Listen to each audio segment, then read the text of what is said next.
बऱ्याच मुलांना त्यांच्याही शाळेला पाठवताना चहा चपातीचा नाश्ता देऊन पाठवते, हे आज मला कटाक्षाने जाणवले. तुम्ही चहा चपातीचा नाश्ता बाळाला दिल्यामुळे, तुमच्या मुलाला दिल्यामुळे त्याचं पोट तरी नक्कीच भरलं, पण त्यातून त्या बाळाला, त्या मुलाला किती न्यूट्रिशन्स मिळाले हे आज आपण बघूया. चपाती ही गव्हापासून बनली आहे, त्यामुळे ती फायबर्स आणि कार्बोहायड्रेटचे उत्तम स्रोत आहे. त्यामुळे दररोजच्या आपल्या जेवणात चपातीचा समावेश असणे खूप गरजेचे आहे. पण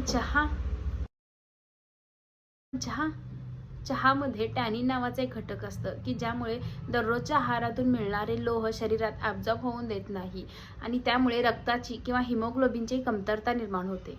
आणि दुसरा महत्त्वाचा घटक म्हणजे फायटेट्स, की ज्यामुळे लोह आणि कॅल्शियम या दोन्ही गोष्टी तुमच्या शरीरात ॲब्झॉर्ब होऊन देत नाही आणि त्यामुळे आपली हाडे सुद्धा ठिसूळ होऊन जातात.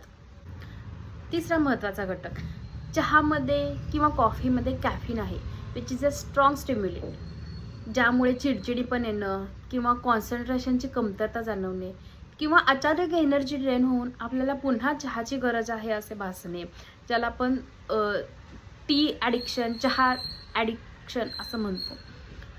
त्यामुळे डिअर मॉमीज, प्लीज आपल्या मुलांना चहा चपाती देणे टाळा. तीच चपाती तुम्ही बाळाला भाजीसोबत, पालेभाजीसोबत किंवा पराठे वगैरे बनवून देऊ शकता, की ज्यामुळे बाळाला हिमोग्लोबिनची कमतरता भासणार नाही.